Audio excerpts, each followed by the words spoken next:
au temps de la préhistoire.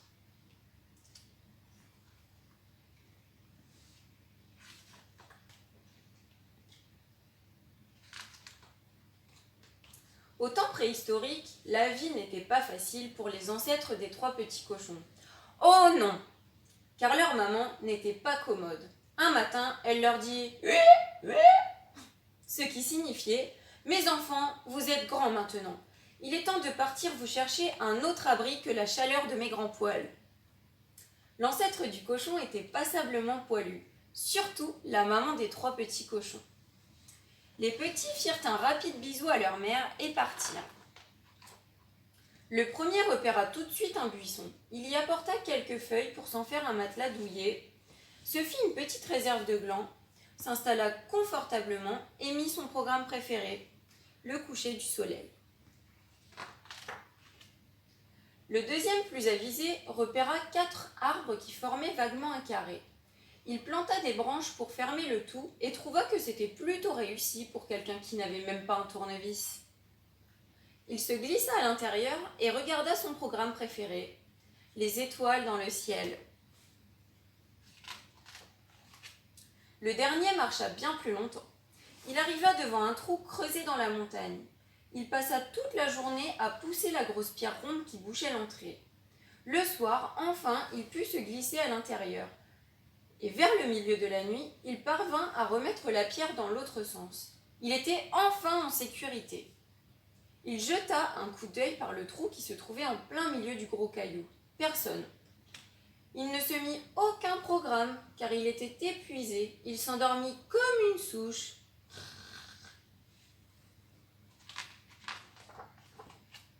Au beau milieu de la nuit, un animal encore plus poilu que la mère des cochons et pourvu de nombreuses dents approcha du buisson du premier petit cochon. Honk, honk, ce qui, en langue de loup préhistorique, car c'était un loup, signifie « Sors de là, petit animal que je vais boulotter, ou je souffle sur ton buisson et il va s'envoler. » Blablabla, tagadada, pouet, pouet, répondit le petit, c'est-à-dire « Pas question. » Alors le loup gonfla ses poumons, mais à cet instant, un terrible coup de tonnerre retentit et un éclair raya le ciel. La foudre tomba pile sur le buisson qui s'enflamma aussitôt. « Aouaï, caramba !» glapit le loup. Autrement dit, « Oh là là, je suis génial, je viens d'inventer le feu. » Mais tout occupé à se réjouir, il ne vit pas le cochon s'enfuir chez son frère. Ce dernier lui ouvrit ce qui lui tenait lieu de porte, et les 2 petits gorets se blottirent l'un contre l'autre en tremblant. Tenant précautionneusement sa torche, le loup le suivit. « Honk, honk !» éructa-t-il. « Bla bla bla, tacada pouet pouet pouet, et tout, répondirent en chœur les 2 frères. Ce qu'on pourrait traduire par « Ne nous mangez pas, on n'est pas bon !» Aussitôt, le loup commença à souffler sur le misérable abri. Mais à l'époque, il n'y avait pas de dentiste. Et les loups avaient une hygiène dentaire absolument déplorable. Alors, à force de souffler, une des dents du fond du loup se détacha et tomba sur le sol. Dépité, le loup s'en saisit et de rage la planta dans la cabane dans laquelle, à sa grande surprise, il fit un énorme trou. « Ah ouais, caramba, loulouse, super !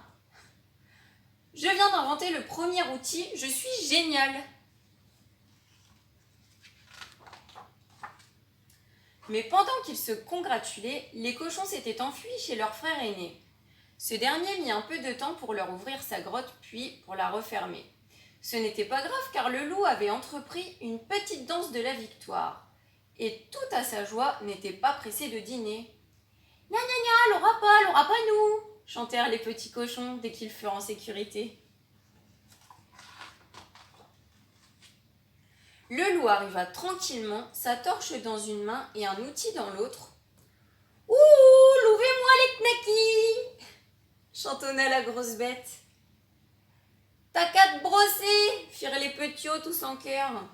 « Honk, honk !» s'obstina le loup prêt à souffler.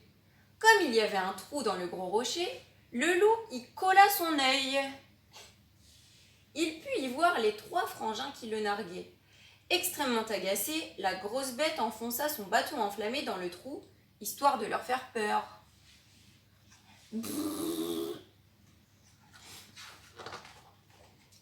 À sa grande surprise, il s'aperçut alors qu'il lui suffisait d'une légère poussée pour déplacer l'énorme roc.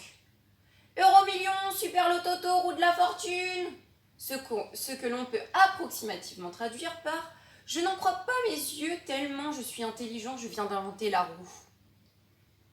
L'univers tout entier se souviendra de moi comme l'être le plus merveilleux de toute la planète Terre. En plus, il avait devant lui les 3 petits cochons, apeurés, sans défense, totalement à sa merci. Ah, et avec le feu, il allait pouvoir profiter du premier barbecue de l'histoire. « Eh bien qu'on a gogo !» s'écria le loup en s'élançant sur les petits.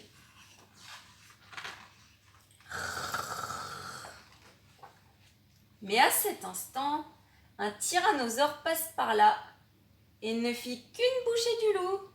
Une toute petite bouchée en plus.